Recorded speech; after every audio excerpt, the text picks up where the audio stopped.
మగవులు మెచ్చే ఆషాఢం sale Chennai shopping mall ఆడి KG sale.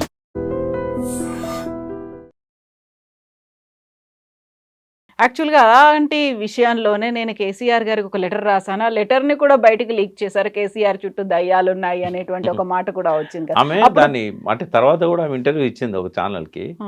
నేననేది ఏంటంటే లోపల మాట్లాడాల్సిన అంశాలు బయట మాట్లాడడం అనేది అది క్రమశిక్షణను ఉల్లంఘించడమే అవుతుంది. ఇప్పుడు ముఖ్యమంత్రి గారి దగ్గర అంటే మాజీ ముఖ్యమంత్రి గారి దగ్గర పార్టీ అధ్యక్షుని దగ్గర దయాలున్నాయి అనుకోండి, ఆయనకు చెప్పాలి. అది మీడియాలో చెప్పకూడదు. ఎయిర్పోర్ట్లో ఆమె మాట్లాడింది కూడా అబ్జెక్షనబుల్, అభ్యంతరకరం. కొన్ని ఇప్పుడు చెడు చెవిలో చెప్పాలి, మంచి మైక్లో చెప్పాలి అంటారు. ఆమెకు నచ్చంది కాబట్టి అది చెడు ఆమెకు, అది ఆయన చెవిలో చెప్పాలి, ఇంటర్నల్గా మాట్లాడాలి. లీక్ చేసింది ఎవరు అనేది ఇప్పటివరకు తేలలేదు కదా. పార్టీ వాళ్ళు ఏమంటున్నారు, ఆమె లీక్ చేసుకున్నది అంటున్నారు. ఆమె ఏమంటుంది, వాళ్ళే లీక్ చేశారా అని అంటుంది. దానికి ఏం ప్రూఫ్ ఉంటుంది? ఇలాంటప్పుడు ఇలా ఏదైనా జరిగింది తన అభిప్రాయం చెప్పుకోవాలి అనుకున్నప్పుడు ఆ స్కోప్ అనేది ఉంటుందంటారా? ఎందుకు ఉండదు? కాకపోతే ఇప్పుడు ఆమెకు ఉంటుంది, ఎవరికి ఉన్నా లేకున్నా ఆమెకు ఉంటుంది కదా. ఆమె ఇంట్లో పోయి వాళ్ళ అమ్మకైనా లెటర్ ఇవ్వగలుగుతుంది, నాన్నకి ఇవ్వమని చెప్పి. అట్లే జరిగింది అది లాస్ట్ టైం. ఆయనకేం డైరెక్ట్ నేరు ఇవ్వలేదు ఆమె, కాబట్టి చెప్పుకోవడానికి ఉంటుంది ఆమెకు. ఇంకోటి కమిటీ మీటింగ్స్ అవుతుంటాయి. మీటింగ్స్ అయినప్పుడు లెజిస్లేచర్ పార్టీ మీటింగ్ అవుతుంది. ఆయన ఏ మీటింగ్కి ఆమెను పిలవలేదు అనుకుందాం, లెజిస్లేచర్ పార్టీ మీటింగ్ అయితే పిలవాల్సిందే కదా, ఆమె ఎమ్మెల్సీ కదా. అక్కడ ప్రశ్నించాలి, అక్కడ మీడియా ఉండదుగా, అక్కడ ప్రశ్నించాలి. పార్టీ రాష్ట్ర కమిటీ మీటింగ్ ఉంటుంది, దాన్ని జనరల్గా ఎమ్మెల్సీలను ప్రజాప్రతినిధులను ఇన్వైటీస్గా పెడతారు, అప్పుడు మాట్లాడవచ్చు కదా. లేదా డిమాండ్ చేసి ఆమె పదవి తీసుకోవచ్చుగా, పార్టీ సెక్రటరీ గానో లేకుంటే ఇంకో పదవి ఏదో తీసుకోవచ్చు కదా.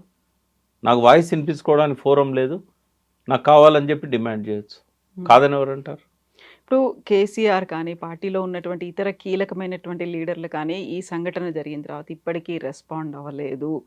యాక్చువల్గా ఒక సంఘీభావం కింద మా ఇంటి ఆడబిడ్డ, ఫర్గెట్ అబౌట్ ఎమ్మెల్సీ కావచ్చు, ఇంకొక లీడర్ కావచ్చు, మా ఇంటి ఆడబిడ్డ మీద అటాక్ జరిగితే వీళ్ళంతా ఏమయ్యారు, ఏం మాట్లాడకుండా ఎందుకున్నారు అనేది సోషల్ మీడియాలో వస్తున్నటువంటి క్వశ్చన్. అంటే కవిత కుటుంబంలో సభ్యురాలైనా కాకపోయినా ఆమె మీద పరుష పదాలు వాడినప్పుడు ఖండించాల్సిన బాధ్యత ఉంటుంది ఆ పార్టీ ఎమ్మెల్సీ. ఆమె పార్టీ స్టాండ్కు డిఫర్ అయినా కూడా ఎమ్మెల్సీ కదా ఆమె, ఆమెను పట్టుకొని అట్లా మాట్లాడినప్పుడు పార్టీ స్పందించాలి, దాడిని ఖండించాలి. అది కవితకు సంబంధించిందైనా జాగృతికి సంబంధించిందైనా ఆ దాడి కరెక్ట్ కాదు, నిరసన తెలపండి. ఇప్పుడు కేటీఆర్ మహాన్యూస్ మీద జరిగిన దాన్ని అమెరికా నుంచే ట్విట్టర్లో ఖండించాడు, రెచ్చగొట్టారు వాళ్ళు అట్లా మా వాళ్ళను అది ఇదని చెప్పారు. అంటే ఏదో ఒకటైతే వాళ్ళ నుంచి స్పందన రావాలి. ఇప్పుడు మల్లన్న ఈ ఇష్యూలో తొందరలోనే బీసీల తరఫున ఒక పార్టీ రాబోతుంది అనేటువంటి ఒక మాట చెప్పిన వెంటనే తను అటాక్ చేయించింది అంటున్నారు. ఎవరు బీసీ పార్టీ తీసుకురాబోతున్నారు, ఎవరెవరు ఉన్నారు దాంట్లో, వెనకాల ఎవరున్నారు? మనకు వాళ్ళు చెప్పేదాకా తెలుస్తుంది. బీసీ పార్టీ కోసం ఆయన ప్రయత్నం చేస్తున్నాడు. ఎగ్జిస్టింగ్ పార్టీతో ముందుకు పోతాడా, లోకల్ బాడీ సెలక్షన్స్లో కొంతమంది నిలబెట్టాలనేది ఆయనకున్న లక్ష్యం. ఉన్న పార్టీతో పోతాడా లేకుంటే కొత్త పార్టీ పెడతాడా అనేది ఇంకా ఇంతవరకు అయితే బయటికి రాలేదు. మొన్న బట్టి జానయ్య గారు ఆయనతో ఉంటున్నారు, ఆయనతో క్లోజ్ కాంటాక్ట్లో ఉంటారు కాబట్టి ఆయనే ఒక ఛానల్లో చెప్పాడు, అది నేను కూడా విన్నాను. బట్ దాన్ని మళ్ళీ ఏమీ కన్ఫర్మ్ చేయలేదు, దాన్ని ఖండించలేదు. కాబట్టి పార్టీ పెడతారు అనేది ఒకటి స్పష్టమైంది. ఆఫీస్ కూడా చూసాం మాదాపూర్లో అని కూడా చెప్పాడు ఆయన. బట్ మల్లన్న ప్రకటిస్తేనే దానికి శాంక్టిటీ ఉంటుంది. ఆ పార్టీ లేనప్పుడు ఆయన మిత్రునిగానే జానయ్య గారు మాట్లాడితే దానికి శాంక్టిటీ ఉండదు. బట్ పార్టీ మల్లన్నకు మళ్ళీ నేను మీ ద్వారా కూడా అప్పీల్ చేస్తున్నా, పార్టీ పెట్టాలనుకున్నప్పుడు ఈ దూకుడు తగ్గించాలి. ఏ వ్యక్తులతోని ఏ వర్గాలతోని వ్యక్తిగతంగా ఆ రకమైన శత్రుత్వం అనేది మంచిది కాదు. రెండవది ఏంటంటే అది పార్టీకి ఉపయోగపడదు. ఇవాళ బీసీలలో కూడా ఈ ప్రవర్తనను వ్యతిరేకించే వాళ్ళు చాలామంది ఉన్నారు. ఇట్లా మాట్లాడకుండా ఉండాల్సిందే ఆమె పట్ల, సామెతను తప్పుగా ఆడ వాడాడు అనేది ఆ ఒక్క పదం వాడితే ఏం కాకపోయేది. నీకు నాకు అనకుండా కులము అనేది ఒక మాట అంటే మీ కులంతో మాకేం బీసీలకు ఏమన్నా ఇయ్యముందా లేకుంటే కంచం పొత్తుందా అని ఇట్లా మాట్లాడాలి. ఒక లేడీతో మాట్లాడే విషయంలో మంచం అనే పదం వాడకూడదు, హైలీ ఆబ్జెక్షనబుల్. అదే ఇది బీసీలు కూడా డైజెస్ట్ చేసుకోరు కదా. ఇప్పుడు రెడ్ల విషయంలో ఆయన వరంగల్ మీటింగ్లో మాట్లాడినప్పుడు ఆయన మాట్లాడిన ఆ బూతు పదాలను కానీ ఆయన వాడకూడని భాష వాడిండు అక్కడ, ఎక్స్ప్రెషన్స్ అన్నీ కూడా. తర్వాత ఆ వర్గాన్ని టార్గెట్ చేయడాన్ని ఏ బీసీ కూడా సమర్థించలేదు. ఉమ్. మరి పార్టీ పెట్టినప్పుడు ఇట్లా మాట్లాడడం కలుపుకోవాలి కరెక్ట్, కదా, ఇట్లా కలుపుకోవాలి ఇట్లా అందరినీ. మాట్లాడడం కరెక్ట్ కాదు. ఉమ్, తర్వాత ఇప్పుడు తనే ఒక లీడర్, ఉమ్, మళ్ళీ వేరే లీడర్ల మీద మార్నింగ్ న్యూస్ చదవడం ఏందమ్మా? ఇట్లాంటివన్నీ ఆయన ఆపాలి. ఆపి డెఫినెట్గా మల్లన్నకి ఏంటంటే బీసీలలో ఫాలోయింగ్ ఉంది, ఉమ్, కానీ ఇటువంటివి చేయడం వల్ల కొంత తగ్గుతూ ఉంది అది. ఇంకోటి, ఇప్పటిదాకా ఏ బీసీ నాయకుడు కూడా నేను రాజ్యాధికారం కోసం పార్టీ పెడతానని చెప్పి అగ్రకుల పార్టీలను ప్రశ్నించిన నాయకుడు కనబడలేదు నాకు ఇప్పటిదాకా. ఉమ్, దేవేందర్ గౌడ్ వచ్చినా కూడా తెలంగాణ కోసం వచ్చాడు తప్ప బీసీల రాజ్యాధికారం అని రాలేదు. కాబట్టి అందరం వెల్కమ్ చేశాం మల్లన్నను. ఇప్పటికి కూడా ఆయనకున్న పట్టుదలను, ఆ జీల్ను అప్రిషియేట్ చేస్తాం. ఉమ్, బీసీలకు అప్పీల్ కూడా చేస్తాం, మల్లన్న పార్టీ పెడితే తప్పకుండా మల్లన్నతో ఉండండి అని. కానీ తన లోపల ఈ మార్పు అనేది చాలా చాలా అత్యవసరం. తర్వాత తన ప్రొజెక్షన్ నెగటివ్ ఉంది మార్కెట్లో. ఈ గత టీఆర్ఎస్ పాలనలో ఆయన మాట్లాడిన భాష కావచ్చు, ఆ రోజే కవిత గారిని ఆయన తైతక్క అన్నప్పుడు దాని మీద సీరియస్ ప్రొటెస్ట్ చేసి ఉంటే ఇట్లాంటివి రాకపోయేది. ఉమ్, అది కూడా ఆబ్జెక్షనబులే. ఆయన బాతాల పోషెట్టని ముఖ్యమంత్రి గారిని అన్నా, ఎందుకంటే ముఖ్యమంత్రికి ఒక గౌరవం ఇవ్వాలి. ఇప్పుడు రేవంత్ రెడ్డి గారు అంటే నాకు కూడా కోపం ఉంటుంది, కానీ రేవంత్ రెడ్డి గారు అంటాం, ఆయన కూడా అంటాడు గారు అని. కానీ భాష ఒక్కటే కాదు, మొత్తం ఆయన ప్రవర్తన కూడా అట్లాగే ఉండాలి. ఆ గౌరవం అనేది ఉంటూనే ఆ సీట్కి ఇవ్వాలి గౌరవం. బాతాల పోషెట్టి తప్ప ఇంకో భాష మాట్లాడలేదు. ఇవన్నీ కొంత చీప్ టాక్టిక్స్ అంటాం, అంటే లాంగ్ స్టాండింగ్కు పనికిరావు. ఉమ్, ఒక నాయకుడు పార్టీ పెడుతున్నాడంటే ముఖ్యమంత్రి కావాలనేది టార్గెట్ ఉంటుంది, కానీ ఈ టాక్టిక్స్ వదులుకోవాలి. ఉమ్, క్షణిక కాలం కోసం అవతల వ్యక్తులను సంతోషపెట్టాలి, రెచ్చగొట్టాలి, ప్రొవోక్ చేయాలనుకున్నప్పుడు నడుస్తుంది ఇది. కానీ ఎప్పుడో ఒకసారి క్యాజువల్గా అట్లా మాట్లాడితే దాన్ని ఎంజాయ్ చేస్తారు. కానీ రోజు అదే మాట, ఇక వాళ్ళ పేరే లేకుండా మొత్తం ఇదే పేరుతో నడిపించడం, ఇట్లాంటివన్నీ గతంలో జరిగినాయి. ఇప్పుడు అప్పటి నుంచి అప్పుడు ఒక మీడియా ప్రతినిధి ఉన్నాడు, ఆయన మీడియాకు సంబంధించిన వ్యక్తిగా ఉన్నాడు, అపోజిషన్కి ఒక వాయిస్ లాగా ఉన్నాడు. బట్ ఇప్పుడు తనే అధికారంలోకి రావాలనుకునే పార్టీ పెట్టాలనుకున్నప్పుడు జమీన్ ఆస్మాన్ ఫరక్ రావాలి తెలంగాణ భాషలో చెప్పాలంటే. ఉమ్, ఆటిట్యూడ్ కోసమే ఎదురు చూస్తున్నాం. ఎందుకంటే ఒక బీసీ నాయకుడు వచ్చాడు, ఆయన లోపల ఈ మార్పులు వస్తే బాగుండు అని మాలాంటి వాళ్ళని చాలామందిని కోరుకుంటున్నాం. బట్ ఆ దిశగా ఆయన ఎదగాలని నేను కోరుకుంటున్నా. కవిత గారు కూడా కొంచెం ఈ జాగృతిని, ఈ నిరసన తెలపాల్సి వచ్చినప్పుడు నిరసన తెలిపే హక్కు ఉంది ఆమెకు, జాగృతికి కూడా ఉంది.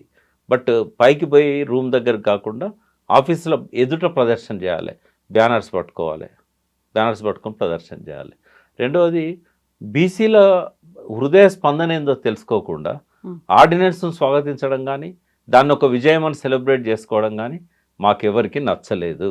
ఇప్పుడు ఆర్డినెన్స్ అన్నారు, ఆర్డినెన్స్ అది వీగిపోతుంది, అది చెల్లదు అనుకున్నప్పుడు, రిజర్వేషన్లు కూడా చెల్లవు ఇవన్నీ అనుకున్నప్పుడు, ఇక్కడున్నటువంటి ఎంపీలని, ప్రజాప్రతినిధులు అందరినీ ప్రధానమంత్రి, రాష్ట్రపతి దగ్గరికి పోయి తీసుకెళ్తే అదొక్కటి అమెండ్మెంట్ వస్తే తప్ప కాదు అనుకున్నప్పుడు, ఆ పని రేవంత్ రెడ్డి చేయగలుగుతారంటారా? ఒకవేళ ఇది కాలేదు అంటే దీనికి ప్రత్యామ్నాయంగా బీసీ పార్టీనే అవుతుందా? ఎఫర్ట్ పెట్టాలి కదా, ఎఫర్ట్ పెట్టాలి ఆయన.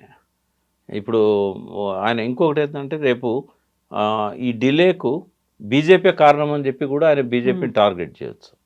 ఇప్పుడు ఎన్ని నెలలు అయిందమ్మా? 4 నెలలు అయింది. ఇది గవర్నర్ దగ్గర 2 నెలలు ఉంది, రాష్ట్రపతి దగ్గర పోయి మళ్ళీ 2 నెలలు. మే 1 నాడు రాష్ట్రపతి దగ్గర పోయింది.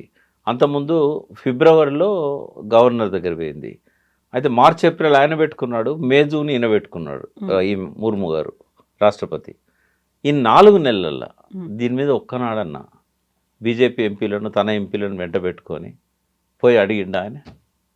పోయి రాష్ట్రపతిని అన్న కలిసారు, మీ దగ్గర మాది 2 నెలల నుంచి పెండింగ్లో ఉందమ్మా, దాని సంగతి ఏందో చూడండి అని రాష్ట్రపతిని అన్న కలవాలి కదా. ముఖ్యమంత్రి పోతున్నట్టు రాష్ట్రపతి అపాయింట్మెంట్ ఇస్తుంది కదా, ఎంపీలను తీసుకుపోతానంటే ఇస్తారు కదా. ఎందుకు చేయలేదు ఆ పని?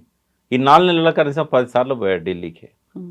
అంటే ఆయన కూడా ఏంటంటే ఆ ఇంట్రెస్ట్ లేదు, ఆయనకు చిత్తశుద్ధి లేదు, ఉన్నట్టు కనబడతలేదు. సో ఇప్పుడు కేవలం ఏకైక ప్రత్యామ్నాయం పార్టీ ఒకటే అంటారా? రాజ్యాధికారం అంటే ఏం జరగాలి అక్కడ? రాజ్యాధికారం పార్టీ పెట్టంగానే వస్తుందా?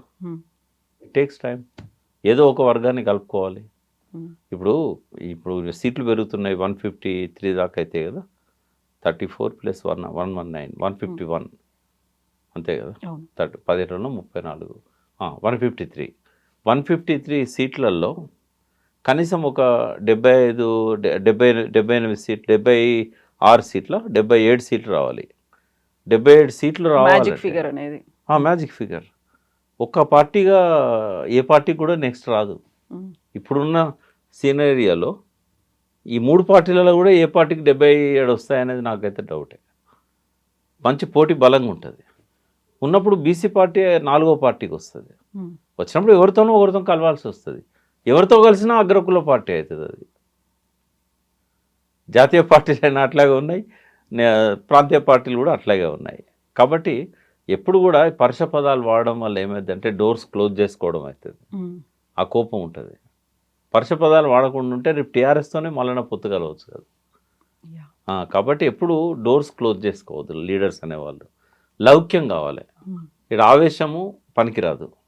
ఆ లౌక్యాన్ని అనుసరిస్తూ అందరితో కూడా కలివిడిగా ఉండాల్సిన అవసరం ఉంటుంది.